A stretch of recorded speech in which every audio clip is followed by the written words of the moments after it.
Hello. It is 7:15 Eastern Standard Time.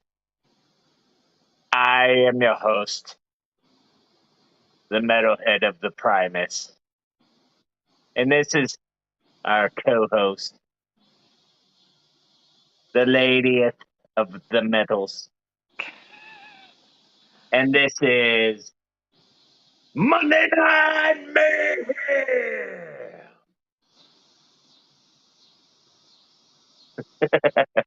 What's happening, everybody? How we doing? How we doing? I know. Hey, just so you know, we got somebody knocking on the door. Should I let them in? God, give me a minute. Can I get the roll call? Huh? No. Fine. Well, without further ado, let's just bring him on up here. What's happening, James? How you doing?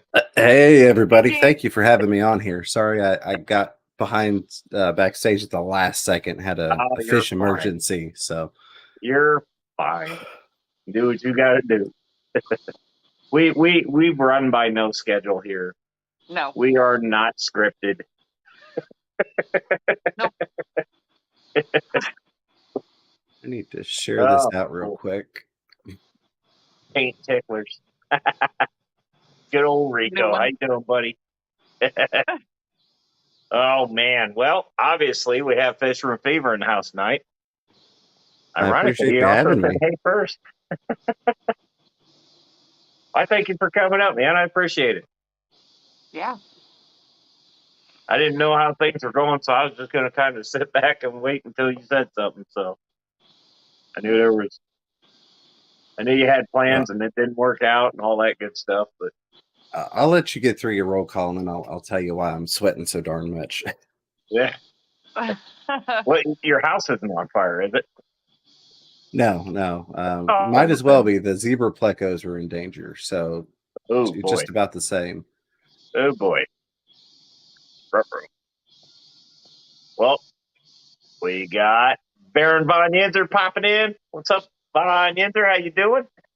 X Genetics Legacy Radio. How you doing? I can't believe I said that without messing up. My Fish Tanks Aquatics. How you doing, John? Welcome to the party. Misfits is in the house. What are you doing, brother? Oh, let's see who else do we have. Atkins. Ian made it in here. What's happening, Ian? Skull. What's up, Skull? Looks like we got Gina's Reef made it in. Hey, Gina, how you doing? 3G. 3. What's the G? Okay, I'll quit that. What's up, buddy? How you doing? Oh, man. Chattanooga Ed. I've heard of this guy before. How you doing, Ed? How's it going, buddy? Vibes Aquatics, how you doing? How you doing? Mystery Snails Guardian and that popping in with a snailed it. And then we have the Liquid Zoo, Only Fins, Matt himself. How you doing, Matt? And there's a Rico stand in here. I don't know if anybody's ever heard of him. What's happening, Rico? How you doing, buddy? Oh man. Oh, I think I might be. Oh, no. New local Austin's popping in. What's happening? Scotty Aquati. How's it going, Scotty? Jane made it in here. What's happening? I hope I said that right. I probably didn't. I think I am almost caught up, except the Stephen P. 2003 Aquatics popped in here. How's it going, Stephen P.? I don't know if Jenna popped in yet, but if not, how's it going, Jenna?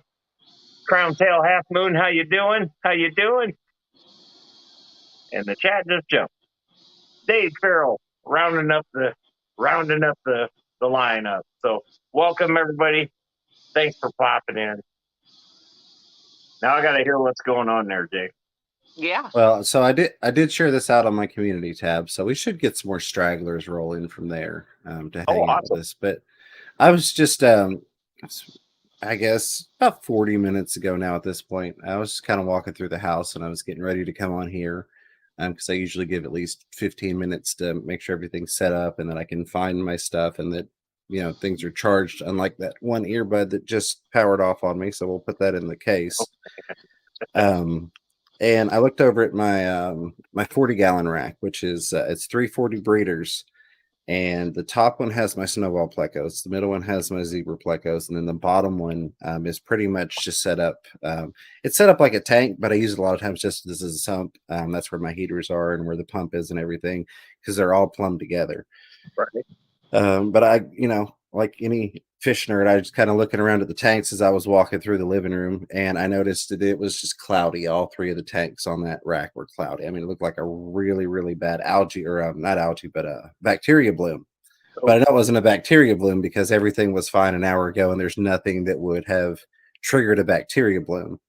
I knew more than likely what had happened once again was we've had our little nephew. I guess he's about 20 months old now at this point, 20 or 21 months old, but he's been living with us for a while, and he likes to throw stuff in that bottom tank in that sump area, and so I'm assuming he's poured something in there because it was just as cloudy as could be. So I panicked and I grabbed the python and was like, how much of this could I get drained before I have to be on there? So I was like, okay, I'm going to drain until 5 minutes before I have to be on the show. And then I'm going to hook it up to the sink, and the missus is just going to have to watch it. And I'll start from the top and let it all flood down from there to the bottom into the sump, and just let her, turn the water off, and I'll deal with turning on the pump and everything when we get done here. But everything looked okay. Nothing was really struggling. But I could tell I didn't see any erratic breathing. But anytime it's a bunch of fish anyways, but especially a bunch of expensive fish. Oh yeah. I'm like, see, this is not cool. I love the one kids. thing holding me back from plumbing all the tanks into each other. That's the one thing holding me back. Because you get a problem in one, at least it's isolated. Yeah, and that's why I have sponge filters running in all three of those tanks anyways on that system, just because the zebra pleco is like really heavily oxygenated water. Right. So I may just leave that whole system or that whole setup off system and just let them run individually on the sponge filters until next week, because I think our nephew is going back to his other aunt next week for a while. So let it run like that. Kid, but you gotta quit putting stuff in my tanks. Yeah, and that he's the sweetest baby in the world, but that is his one downfall, is that for some reason that particular tank, he likes to put stuff in it.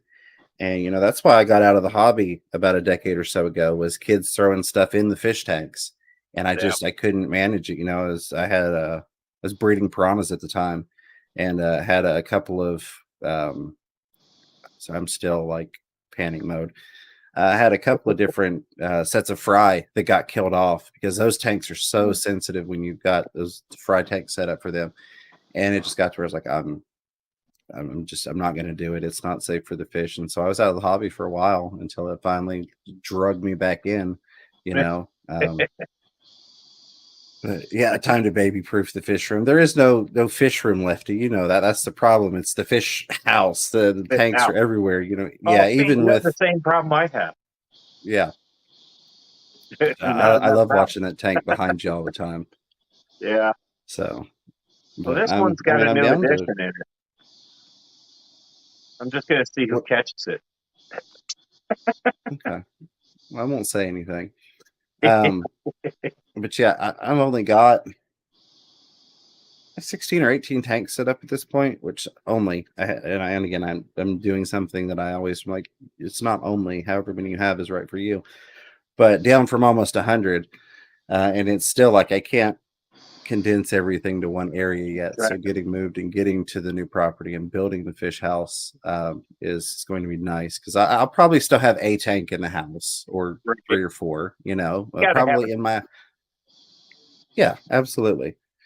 But I know everything else to be safe. People are already catching it. The air one. Yep. It's a beauty. There's also another one. I was gonna do a video, and then the weekend happened. This weekend was one for the books. So it was a good weekend. I planned completely on doing a Moonlight Mayhem, and I was gonna say, "Hey man, I'm here with my friends. We're on a lake. This will be one hell of a Moonlight Mayhem." And no signal because the weather was crappy. So I'm like, well, Plans just went out the window on that. But there is another new fish, and that will be on the video. We'll put it this way. He's in the pond. Why are all of the Oscars back in the tank? What are you talking about? Those are red devils. There is an Oscar in there though, isn't There there? is one. There is one in this tank because he was not big enough to go in the pool. No. The others are in the pool. Right. Still. Mm-hmm. Along with another fish. You guys will see that on the video. It's very nice. I'm gonna make it wait on that one.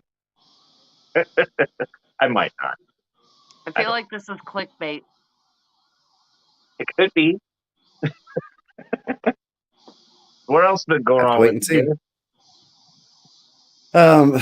Well, so don't let me over talk you because you know me. You know I can talk. I'm gonna let you talk. Well, we've had a lot going on. It's a lot of people are familiar with, but some may not know. Got partial ownership of 25 acres out in the country now. Oh, wow. So we're processing moving out there. The first phase of it, which I had hoped to get some tanks on the truck, but just ran out of time. The first process of that was getting my mom moved out there.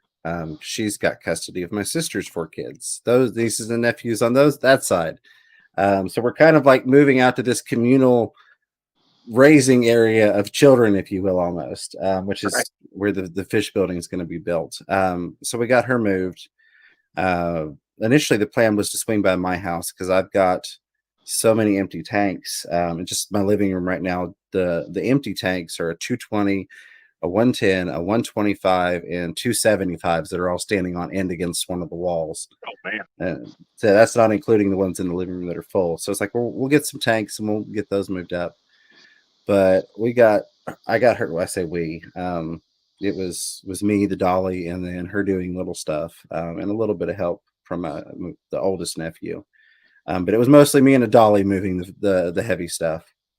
So we got it loaded about 8 o'clock at night, and it was just like, the new property is like in the mountains, back roads, 26 feet U-Haul, twists and turns. It's about an hour from here, so it's not far. But when you're carrying a bunch of glass. Yeah. So, I'm going to move a lot of the tanks in my Magnum. I've even up to the 125, I hauled it here in the Magnum. Right. So a lot of those I will take in my car. But there's some stuff that'll go on the truck. I've moved the tanks before, and I did a plants delivery. Had a company for almost a decade doing that, so I'm kind of used to loading big boxes and keeping stuff safe. But it just, by the time we got done unloading, it was about 3:30 in the morning. Oh man! So I'm glad I didn't stop and get any tanks because that was just her stuff, and even then she had small stuff left that she was going to unpack. Boy! So it was just not feasible to bring any of my storage stuff on that trip. Right. But I guess I could tell it here. I haven't really told the full story. That property has already got 3 mobile homes on it. Nice. Which I got nothing against living in a trailer. I own the trailer I live in, but I rent the land. So having some land would be nice. We got the first set of people moved out, we'll put it that way, because we inherited renters with all of these homes. So the first set of people are moved out, so we got her moved so she could get her house sold. And then it looks like about 3 or 4 weeks from now we should have the next house open there, and that's when I can start getting moved up to there. And I think we've got it narrowed down where we're putting the Fish Palace, which I think is what the viewers decided on the name for it. But we'll see. We'll probably throw it out there again because it's been a while since we talked about it. But it's a process. I've got some stuff at the house. I had quit breeding pretty much everything. Like I had stopped all the breeding. I lowered temperatures and stopped doing all the things I do to make stuff and make babies. But I've started a little bit of that back up again. I picked up a couple of strains of guppies and endlers that I really wanted from the Triple Crown. So I've got them set up in breeding tanks, and then I got all of my bristlenose sorted back out and into breeding setups again. And then just stuff like, I've got I've got a Malaysian trumpet snail set up for breeding those, and Sasson snails. And then I've gotten into back into / really into live foods again. So I want to just culture the crap out of those things. One, for breeding, but two, so like when I go to club meets, or when clubs ask me to come and do a talk, I can bring a bunch of that stuff to just give away. All right. So that's been fun. I've got this, which I need to be drinking instead of my water, because this right here, these things make the best 1 liter brine shrimp hatcheries that you've ever seen. I'm going to do a video on them. I've got one running back here, and anybody that knows me knows how much I love using the extreme food containers for stuff. So they are handy. That's the other thing, is my back is not where it should be just yet. Let me grab one of these and I'll show you. After moving all them tanks. Yeah. I got one friend I call every time I got to move something, and he's like, "Yeah, what do you need to move this time?" Right. Well, this one's still got some food in it, but so I did the video on the DIY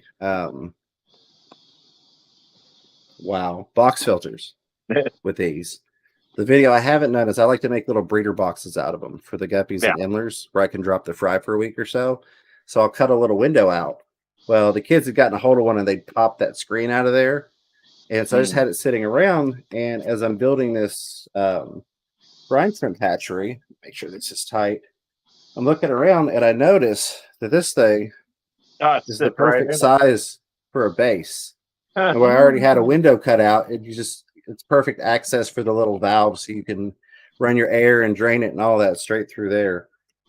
So the Zen Ginger's like, you have to do a video on that. So that'll be the next one, but I got to empty another bottle for it. So that's what I've been up to in a nutshell. Just random fish stuff. You know how that goes. Yep. Right. Yeah. Mine's usually fixing stuff that I screwed up on. Yeah. It's all a learning curve. It is. Happens. When you we all make it's mistakes. going to happen.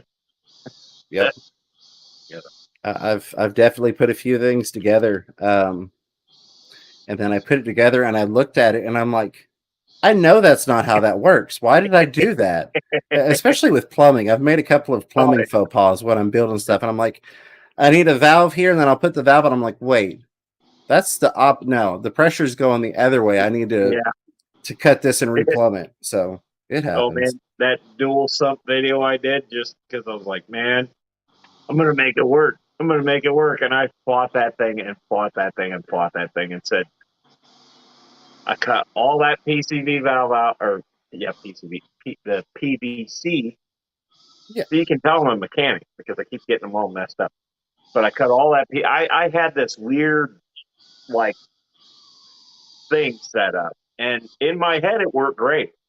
But the problem is gravity and water don't always do what's in your head. Right. So I wound up just dropping down to one sump. It's a chambered sump, and it's just in and out. Everybody's like, man, I like your dual sump video. I was like, that's still up? Oops, maybe I had one that was up for a while that I put it up, and then after the fact realized I probably should have done it a little different, so I took it down. But yeah, it happens. Water is one of those really weird things when it comes to the physics of it, that even if you've got the engineering mind, so to speak, it doesn't matter. If you're not familiar with the physics of it, it doesn't exactly work the way engineering would dictate it would work. It doesn't. If you look at a lot of the no drill overflows, you look at it engineering wise and you go, that doesn't make any sense. And then the physics makes it work. It's science magic, as some people say. It's gravity. Like, okay. Yeah. Gravity. It's a thing. Because, man, I even shortened one side up thinking, well, maybe it'll create a vacuum and blah, blah, blah. I wasted a lot of money on PVC pipes. Yeah. I have to keep catching myself. I wasted a lot of money on that. And now those tanks are being utilized for anything but that. Right. There's one tank in my kitchen with a bunch of guppies. The other tank's in the basement. It's like if I'm doing a dirted tank and I get a little overzealous because I'm impatient, which is a lot, and I'll just make a quick sump with that, and just to get the whatever didn't get trapped under the cap, it'll pull it out. Oh yeah, so that's pretty much all that's being used for now. But you just make stuff when you need it. That's exactly it. That's one of the things that I always recommend people get once you start getting into more than a couple of tanks is one of the good old PVC cutters. Yeah. Because if you've got that thing on hand and a bunch of, fittings lying around, you can grab that and make just about anything with it. Yep, I've got that little ratcheting cutter. And I'll tell you what, that's way better than that twist thing and spin and twist and spin. Yeah. Nope. Or a hacksaw. I was watching a talk Dean's Fish Room had given, and I was kind of surprised because he mentioned how recently to that talk he had adapted using the PVC cutter, and he'd been using a hacksaw for forever. And I'm like, no, never again. Spend the $15.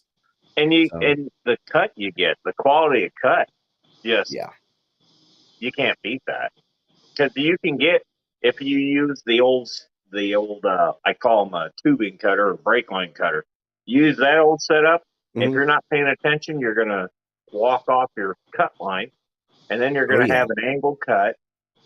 If you try to do it with a hacksaw, it's gonna be hit or miss. And if you do it with the cutter that's designed for it, man, it's like a right now.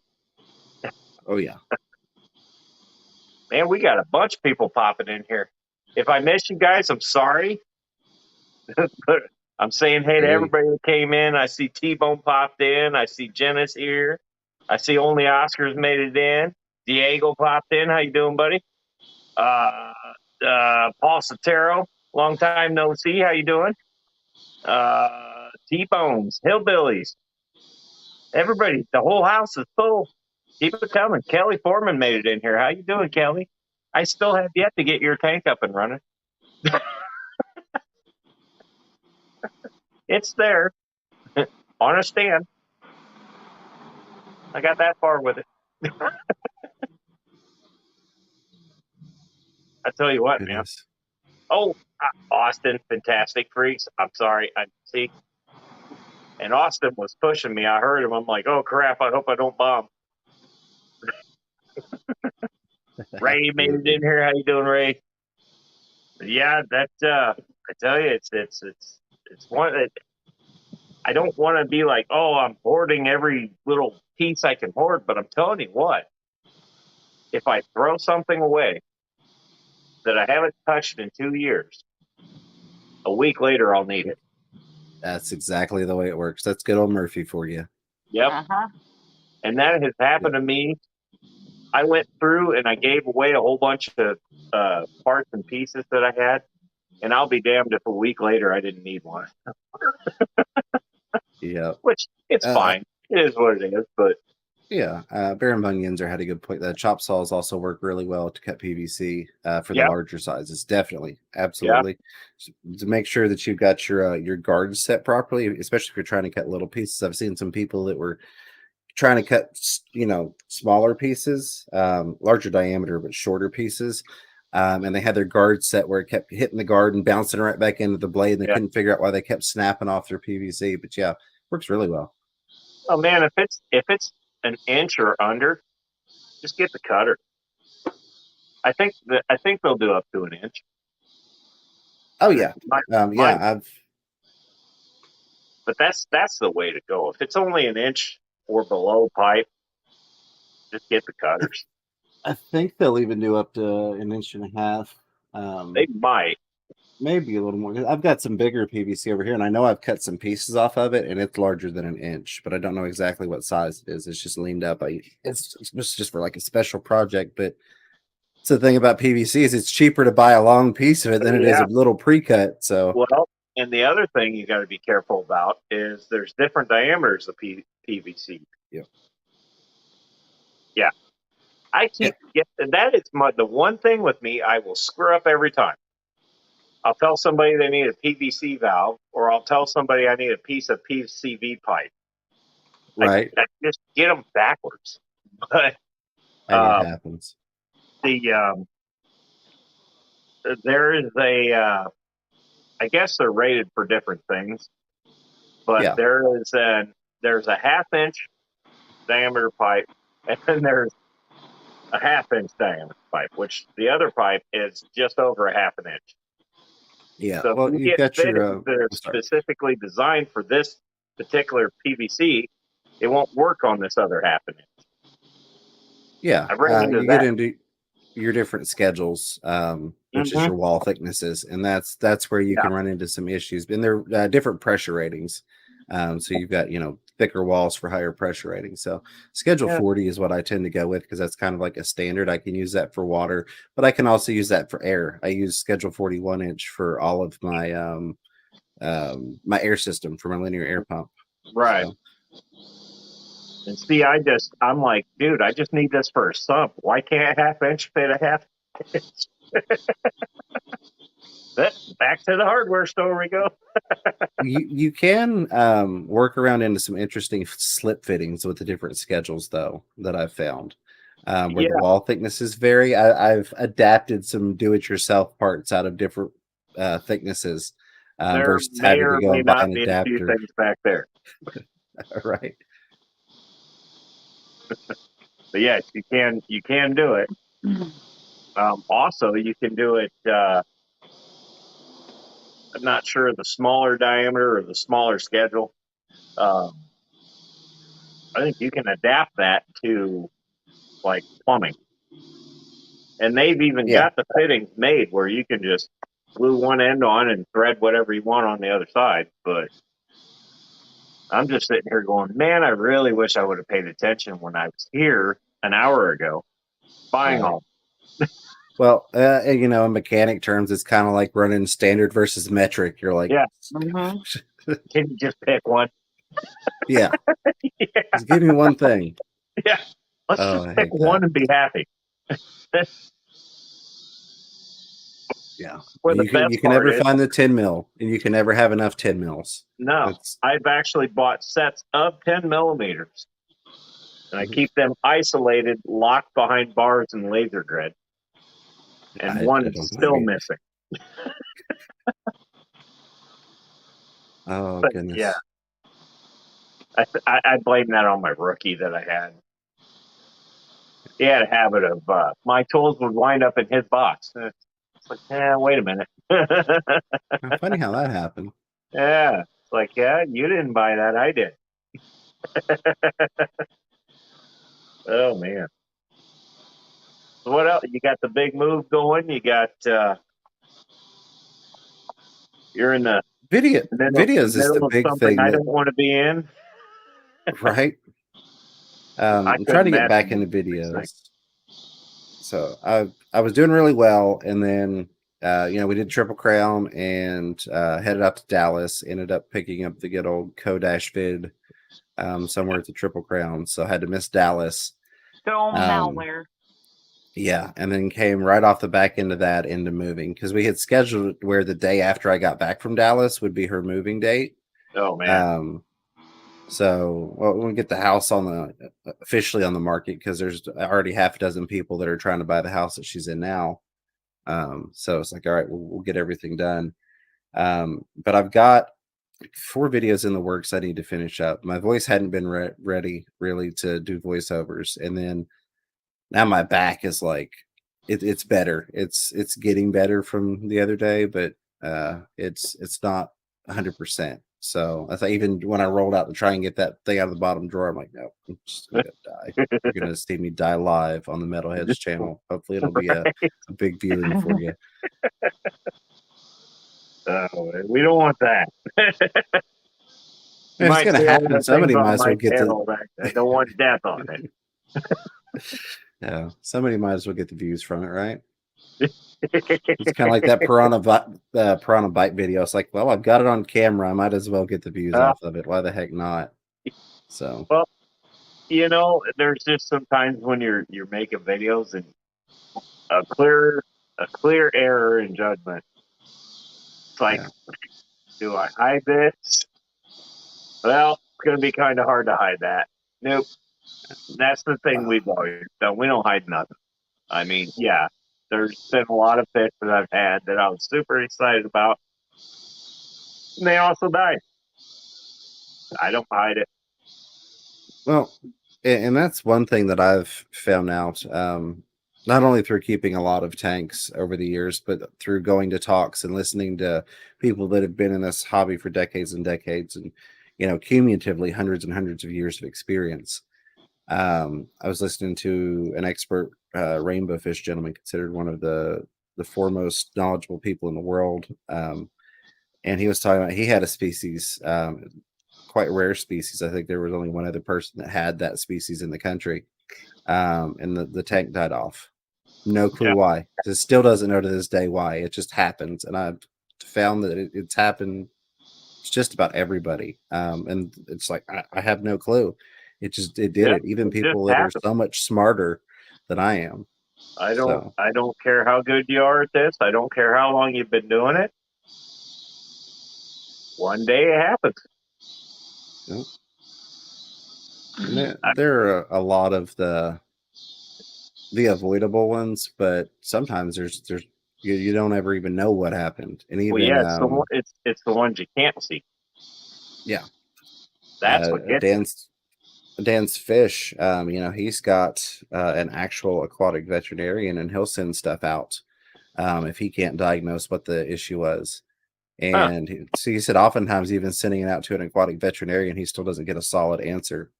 Because in terms of what the heck happened, there's a lot of variables that can happen between A to B. Yeah. So if there's people out there that have the knowledge and are cutting them up post mortem and looking at what's going on, and they don't know, I don't feel quite so bad not knowing exactly what happened. If I knew I did everything I could. Well, that's just like my 54 gallon did the same thing. Everybody was happy in there. Everybody was fine. Next thing I know, they're dropping like flies. I'm checking the parameters. Everything's fine. But there was something that one of those angelfish had on them that finally, because I noticed I had one angelfish that kept getting this real poopy mouth, and that, I think, wiped out half the tank. Which is another reason why I'm glad it was an isolated tank. Right. Absolutely. I wouldn't have wanted that getting put anywhere else. I got enough problems in the other tanks.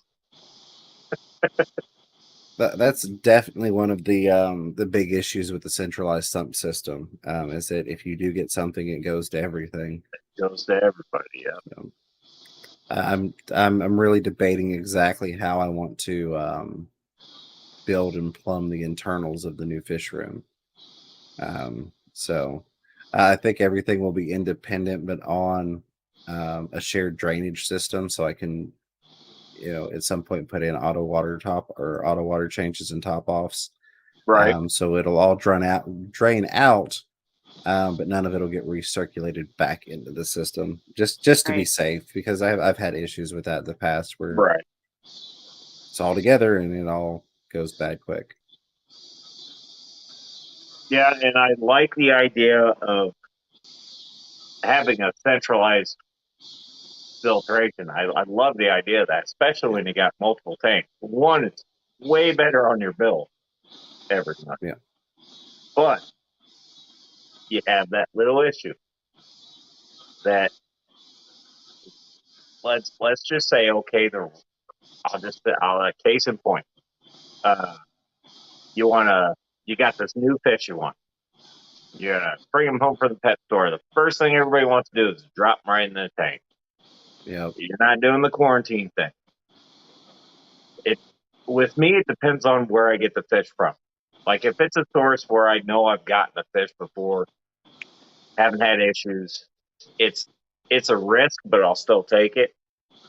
And then I've got my sources where I'm like, yep, everything I've gotten from there has had ick or had this or had that. So we're going to put that one down in this tank and watch it for a little while. Yep. Absolutely.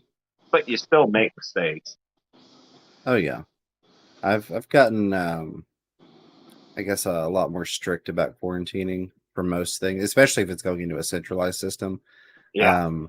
If it's going in with a lot of expensive things that I've had for a while, I've quarantined stuff for 3 months before, just to make I sure. don't blame you. Excuse me, even from a reliable source, just because sometimes if the water is way different, I can have different strains of bacteria or diseases that fish has never Yeah. encountered before. So it could be a healthy fish from a good source that just might run into a new sickness that it's not, adapted to fighting off so easily.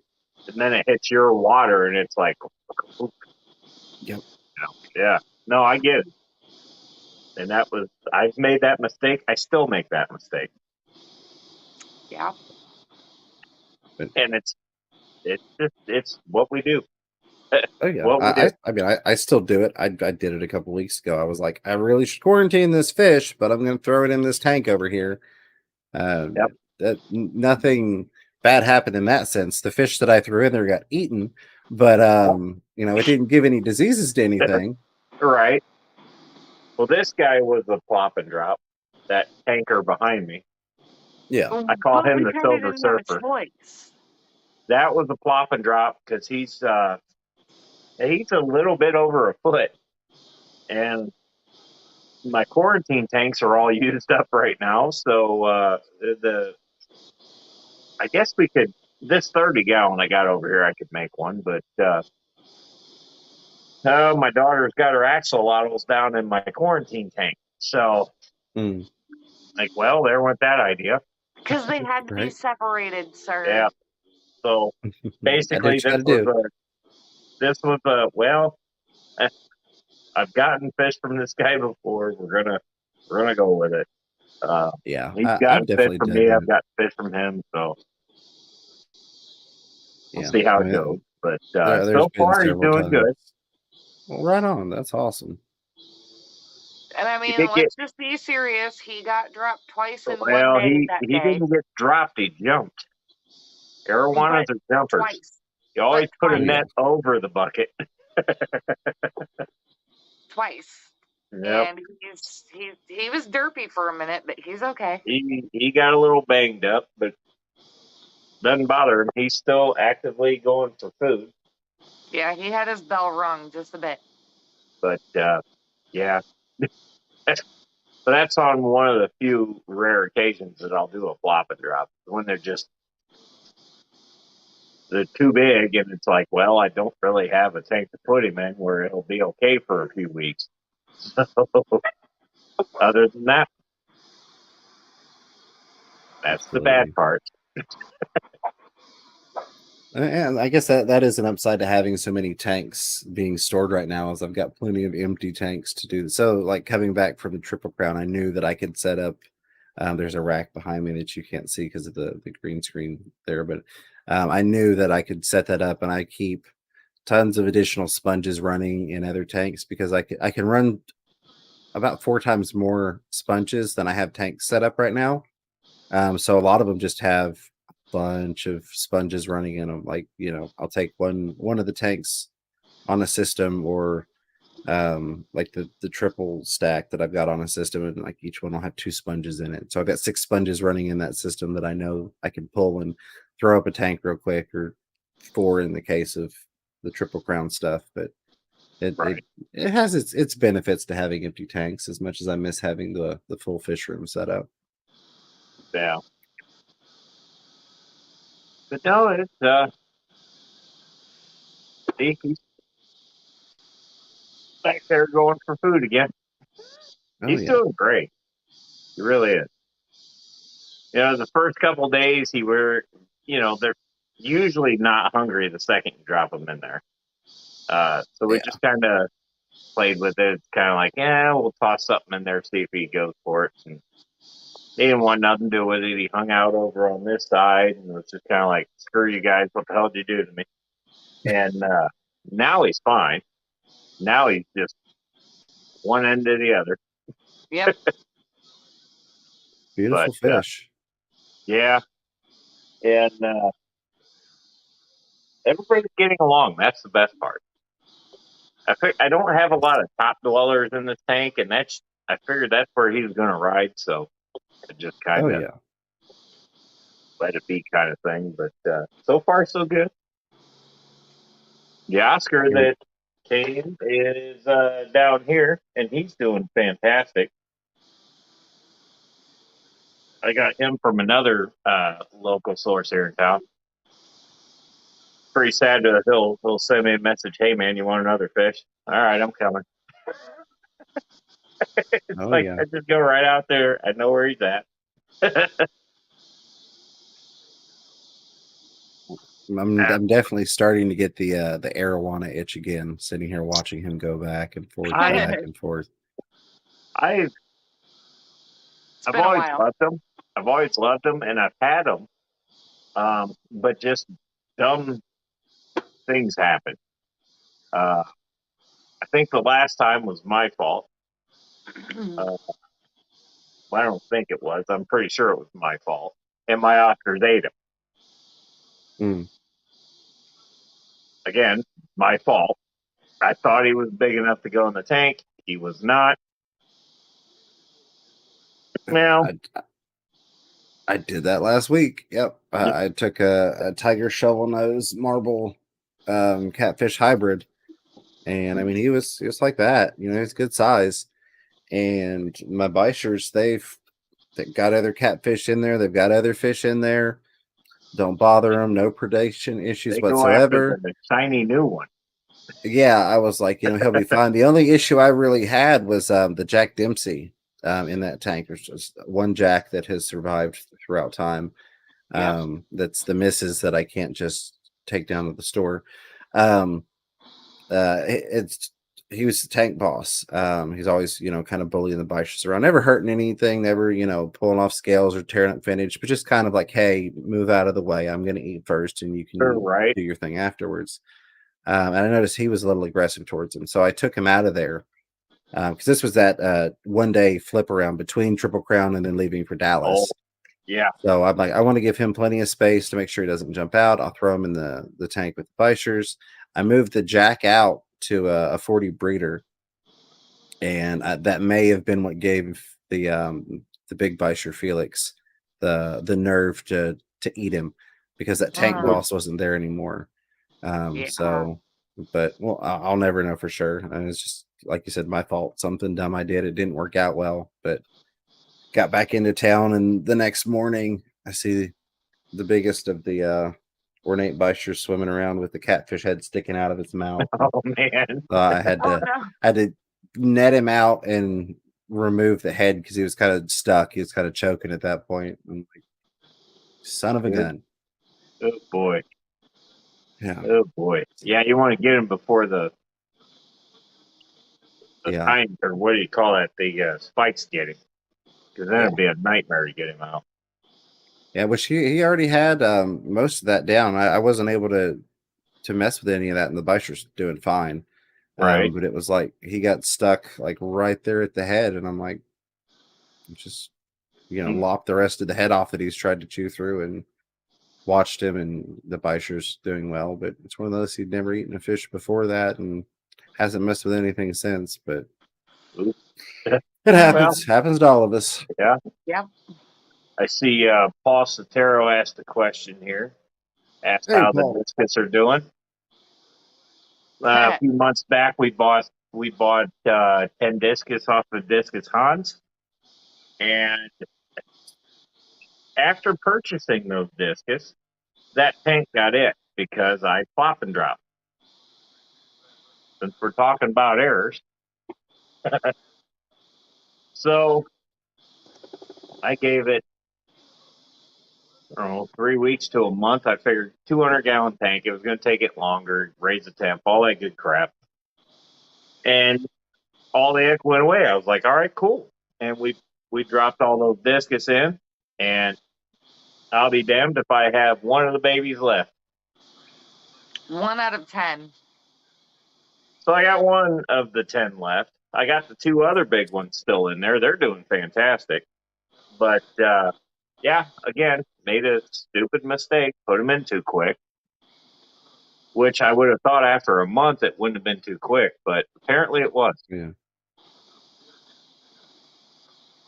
I mean, there's definitely a lot of trial and error in our hobby. I was listening to a talk the other day, and this gentleman was like, you know, the things that we learn in this hobby are typically learned the hardest way possible. So, yeah, absolutely. Yep. That's why I say that one little baby discus is my $300 discus. Literally. He's all I got left out of that batch. Yep. But everyone's doing great. They're all happy. That problem is gone at least. But it just sucks that it wiped 9 other ones out. Yep. And it's weird how they went. They didn't just go at the same time. It was like, oh man, I lost one, and then you do things to correct that. You do things to correct that, and you're like, all right, cool. Everybody's happy for a couple more weeks, and then you find another dead one. It's like, so whatever it did, I think it happened. It probably damaged them from the get go, and it just took that long to do whatever it had to do. Yeah, that makes sense. I love this comment. If you haven't killed so many fish, you feel like you need to see a priest, you're not a fish keeper. Yeah. Agreed. I would need a much bigger yard to house the graveyard. Yeah. than I have now. Yeah. And who all we got popping in here? Looks like Ness and Brandon are in here. How you guys doing? Silver Creek. Yep. So yeah, I'm trying to keep up with you guys. Kenny made it in. Zen Ginger, everybody. Danikin, how you doing?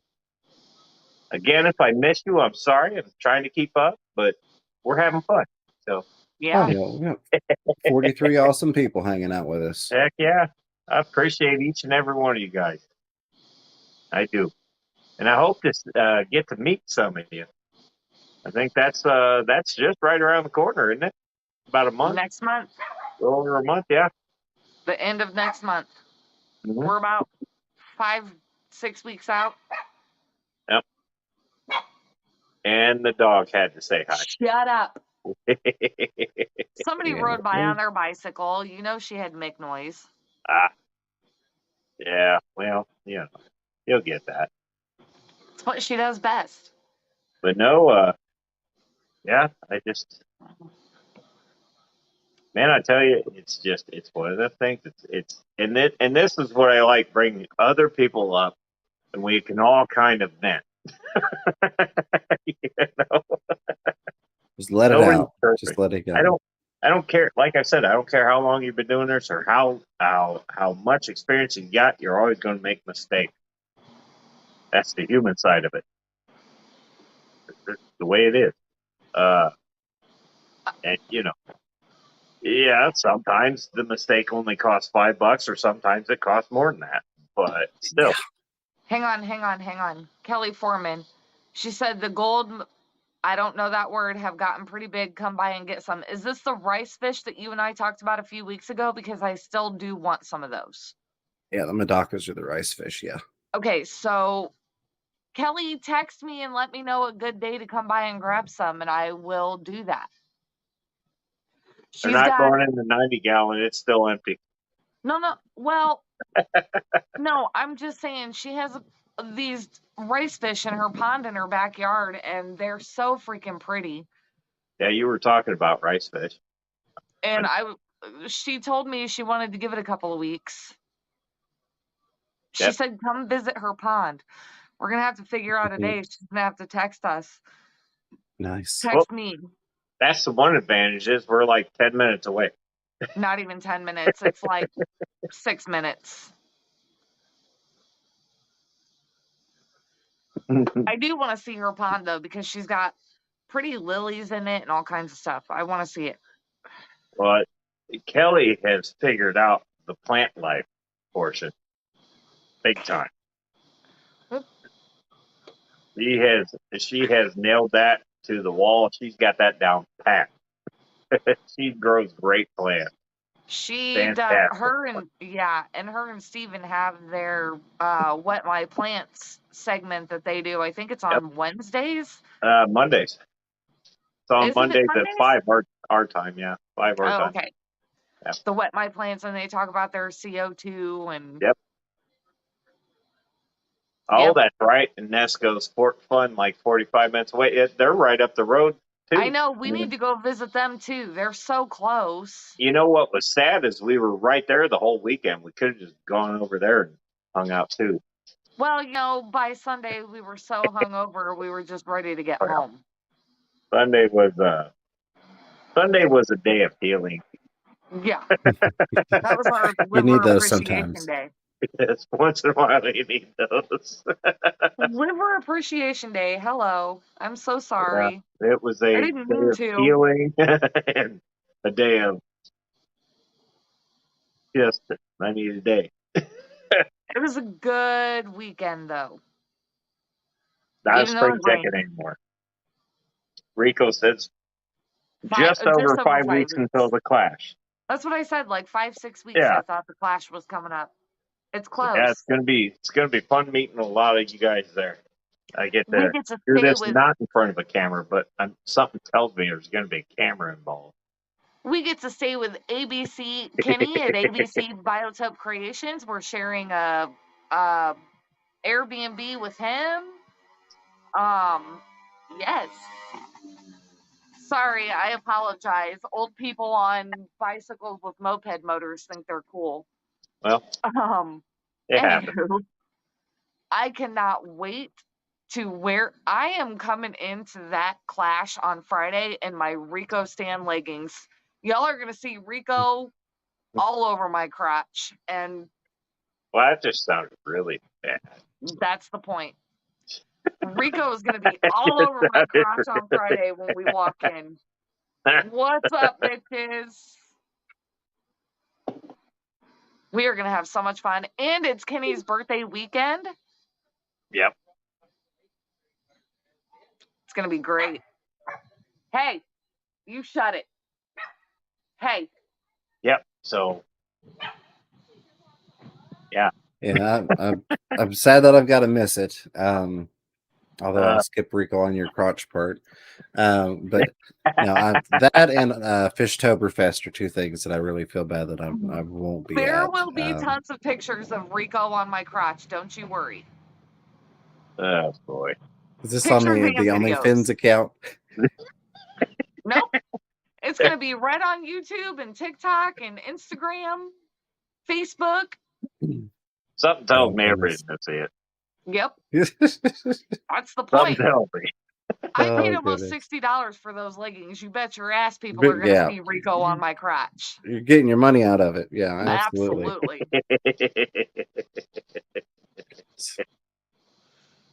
Oh, you should see the look she gets when she walks into bars with those on. Oh my God. It's so That's funny. almost just as funny. Because nobody gets it there. No. They're all like, the hell is that Santa Claus? You got Biker Jesus on there? What's going on? And then when they find out that it's a friend whose face is on my crotch, they look at Josh and go, wait, you're okay with another man's face being on her crotch like that? I think it's funny. You just got to be part of the YouTube gang to understand it. Oh, yeah. If you're not on the end, you ain't gonna know. Nope. If you know, you know. Oh man. Well, heck, it's just after 8 now, and I don't know. You got any questions for us? I try not to. Well, I wasn't sure what I was getting into tonight, so I just kind of left it an open book. Did you get to watch those car videos I sent you the link to? I got to watch the one with the. I got to watch the one where you fired it up, and it sounded good. It sounded good. I spent about 3 years trying to pick out exactly what combination of headers and the rest of that exhaust system that I was going to do. And I ended up doing BBK long tube headers. And then the rest of the exhaust is actually from Roush. They manufactured it. So yeah. So it's a weird combination, but like I said, it took a while to find that tone that I wanted. But I'm glad you got to listen to that, because that's my baby. I seen it pop up, and I don't remember what was going on, but I seen you sent that to me, and I was like, oh, I get upstairs in the bedroom, everything's quiet, and I just hit that, and it's like, rah, rah. I'm like, yeah. Sounded good. Thank you. That was my money pit when I wasn't doing fish tanks. Yep. So, mine's outside. It has 2 wheels. No, I can't do 2 wheels just because I already know I'll kill myself on 2 wheels. The day that I went to pick up that Magnum from the dealership, it's got 160 on the dash, and I said, if it won't push it, I'm not buying it. So I went out. They stayed open a little extra for me to get there because I had to work. So I go to pick it up, and it's starting to get dark, and it's raining. And I take the thing out, and I hit the interstate with it. And I know where there's a particularly safe stretch that I may have not kept to the speed limits because I wanted to see if it would top out like it says it would. And I got back to the dealership, and I didn't realize he was sitting there watching the GPS at his desk. And he's like, I didn't think you were going to make it back in that thing. He said, I was a little worried you were going to wreck it. And I was like, well, I'm back. Here's some cash. Let's do this. So it sounds like you have a Interstate 469 too. Yeah. So that's why I can't do a motorcycle. We call that the test track. Yep. Heck yeah. Yeah. I like to push things to not only their mechanical limits, but also my own limits of maintaining control of those mechanical limits. And I don't trust myself on a motorcycle. It's got to be a nice blend. It does. Everything's got to hold on. Yep. Well, that's where all the aftermarket stuff comes in. That's why I've changed out the suspension and all that so that I can hit those corners at 100+ miles an hour and it sticks. Right. But now I do fish tanks, so I never got to finish off that project. One day I will. It's one of those that I'll pass on to my boy because I got the specs, and I know I veered off of fish again, but I contacted contacted Fiat Chrysler, in FCA, whatever they were under at that particular time, and I was like, can I get the production numbers? For this car, how many did you make like this?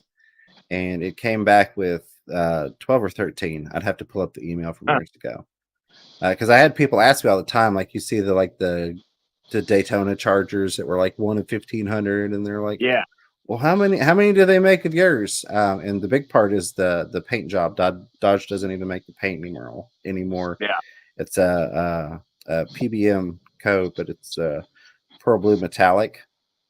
And now if you go to order a PBM paint from Dodge, you get an oceanic blue metallic, which is a different color.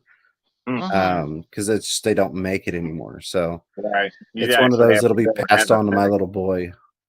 Right. So. Well, that was the same thing with my my Grand Prix that I just let go.